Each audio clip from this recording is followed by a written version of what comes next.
Hello, my friends. This is John. This is John Patrick Morgan.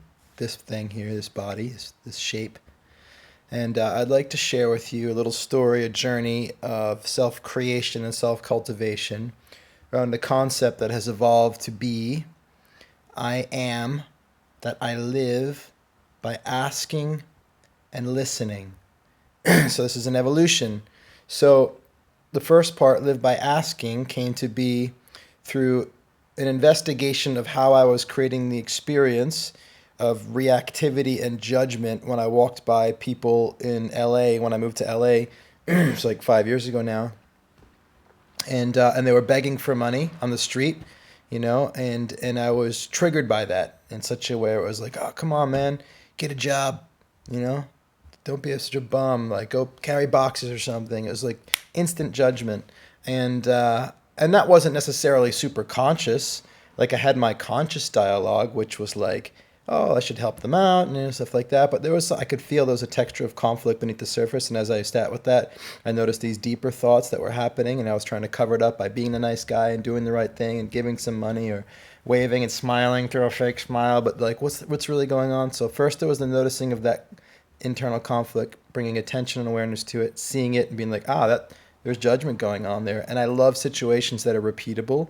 So I knew that I could just keep going out and walking by people because they're unfortunately everywhere in LA.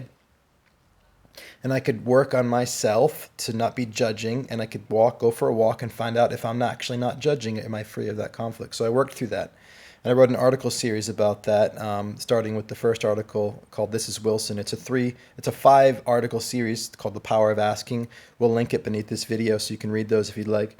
But I went and sat and talked to some of these people who were begging for money and got to know them and start to understand them. And I went to research just the language around begging and asking and all these things. And a bunch of stuff came to light through just being with it and being present with what I was experiencing. And I started to realize that like these guys, they're okay. A lot of them with where they're at. Not all of them, but the ones begging, it's like they're happy. I asked this one guy. I said, "Hey man, just want to know how I can help you." He's like, "Help me with what?" He's like, "You're the one that needs help. Man, you got so much stuff that you could lose. Nobody could take anything from me. I'm free." And I was like, oh, snap. You showed me what's up. And so a lot of my ideas and all my ideas that were creating my experience. But this phrase, I live by asking, came from looking at the definition of a beggar as somebody who lives by asking for food and shelter. And it just hit me. And I was like, fuck, they live by asking. All they have to do to be alive and to get by in life is ask. Like that's an immense, it just hit me like the immense trust that they have in the universe, in people, and humanity. All I have to do is ask and I'll be taken care of. And I was really moved by it. And that changed my experience of people who were asking for money. And now when people ask for money, there's no internal conflict. I'm relaxed and I look at them and I say, thank you for asking. Like, thank you for showing me what it's like to just trust that all you have to do is ask and you'll be taken care of.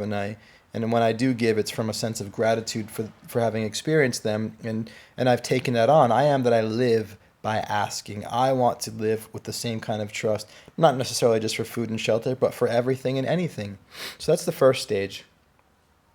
And I cultivate that as a way of being, through cultivating it as a way of seeing, through speaking it, abracadabra. I create through my speaking. I create my being. It becomes habit. Every person is a habit of thinking. Their being, a human being, is a habit, right? And so I cultivated that habit, and so now I spontaneously think about myself in that way. I think about life that way. All I have to do is ask, and I can trust, and I've kind of taken that on, a little bit of blood transfusion in a way of that way of being into mine, adapted for more than just food and shelter, but for everything that I want. I live by asking for intimacy with my wife. I live by asking for the behavior I would love from my son. I live by asking for the money that I want in my business. I live by asking. I live by asking. And then it took on a deeper meaning because it started to wind its way in with my lifelong way of living from my heart. What would I love? What would I love to create today is one of my favorite questions. What would you love to create today? One of my favorite questions to ask my clients. And the part of that I'm pointing to right now is what would you love to create today? Not what do you want, but what would you love? And I put my hand in my heart and I feel in my heart and spent years living nomadically, 3 years traveling. One-way tickets is all I bought. traveled the world, lived out of a backpack, and during that time I really got practice in like just following my heart. When does my heart feel like it's time to leave? What does my heart want to do today? Where does it want to go? I trained myself in making my decisions from here instead of reason and rationality and logic. And that's not a way of being that is absolute. Like I don't just put my hand on my heart and say, do I want to walk out into this road right now? Like there are certain things like traffic, logic, it makes sense, it's worked, it keeps me safe, it keeps me alive to rationally not walk out in traffic no matter what my heart is doing. So it's not like my feeling in my heart is the ultimate truth in God and I follow it no matter what. No, it's a tool. It's a part of what I am. I could live by my groin. I could live by my gut. I could live by my heart. I could live by my head. I could live by my hands. And they all have a function and purpose. But I find that in the art of creation, especially in the realm of conception and mimetic creation, ideas, things that generate experiences, business, possibility, intimacy, human connection, in most cases, the heart is wise and can really produce beautiful outcomes. And so consciously and habitually, very often unconsciously, I tend to live from my heart. What would I love? And so when I'm asking, I'm not just asking people, but I'm asking my heart, what would I love to do today? What would I love to create today? That's asking myself. You could say it's asking God. People talk to God through their heart. You could say I'm asking Spirit, but it's an asking that's inward. And then in a book I'm read by Richard Eyre, Happiness Paradox, or Happiness Paradigm, it's got two titles depending on what side of the book you're looking at. Love it. There is, I think that was in that book, somewhere I read that he wrote, he talks about talking about prayer, and prayer isn't just about saying something to God and crossing your fingers in hopes it happens, but it's about asking God and listening for a response in some way. You listen in, like how does God respond to you? Maybe it's a voice or an image or a possibility. Or maybe God responds in circumstance. You ask for something and then you're walking through your day and there's a sign. Something happens. You read a literal sign or somebody walks across and it makes you think of it. And it's like, boom, there's my answer.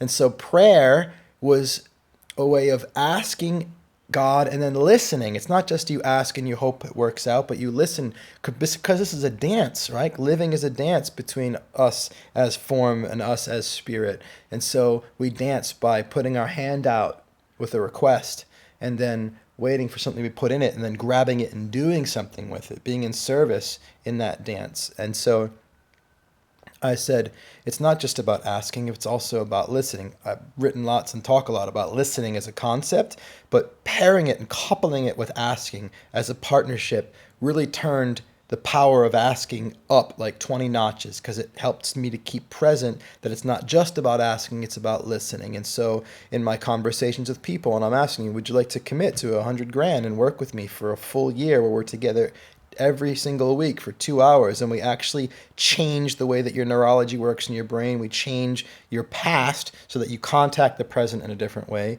and we produce a new future for you. And I'm asking somebody to make that kind of commitment to that kind of work and that financial investment. And then what I'm doing is I'm not just asking because I live by that, but I'm also listening because they might have something to say. They might say one thing with their mouth and be saying another thing with their body. Or they may say something. There's just going to be information there. And if I pay attention, then I might see something with which then we can move differently in the dance. Like if I pull somebody to pirouette and I feel there's some kind of tension and resistance, they go along, but there's resistance like, maybe I'm not going to have them pirouette again. Or maybe there's something I need to offer or avoid or not do so that this dance will become more beautiful. But that attentiveness and that presence to how they're responding is only there if after I ask, I listen. And then once I listen and I pick up that through my presence, I can then take that information and that insight and that perspective and I can bring it into my next action, which can be another ask, another invitation, another offer. I can take what I receive through my presence and presence it into the conversation. And that's a dance of creation. There's a sensitivity and a willingness to speak. And those things to go together, I think that's what makes creating really powerful and beautiful. And so I am that I live by asking and listening. And as I saw it as prayer, asking my heart, asking God, and listening for a response intuitively, inwardly, or out in the world, something greater than me. It's like, the inner and the outer, they're folding into each other. And it doesn't matter if I'm asking a person and listening to their voice and their response, then I'm still asking God, because a person is in God and as God, and whether it's the God upstairs in that person, in me. And if whether I'm asking and listening to a human being, or I'm asking and listening to my heart, or asking the universe and listening for circumstances as things happen throughout my day, it's all the same thing. I live by asking and listening. Silence and stillness supercharge this. I am still, I am silent, I am soft-spoken, I am sovereign presence. And in that space, I live by asking and listening. I think the most beautiful things and experiences in my life, not just I think, I know, have come through this. It's edgy for some people. The more I lean into it, the better life gets. I would invite you to practice asking and listening. Doesn't matter if you're doing it with a human, with the universe, with your heart, doesn't matter. And I think that it's important, for me, it's important to understand that there is not a difference. It doesn't matter what it looks like or how you're doing it. Seeing that it's not different makes a difference. You got the kids running around the house, so I'm going to let you go practice asking and listening. If you'd like to be in conversation with me for some support in learning how to do this well, reach out, let's talk. If you'd like to work together, I encourage you to check out Creators Circle. It's my 1-year program. We do enrollment a few times a year. You can go to my website to read about that. Anyway, much love. Bye for now. Have fun.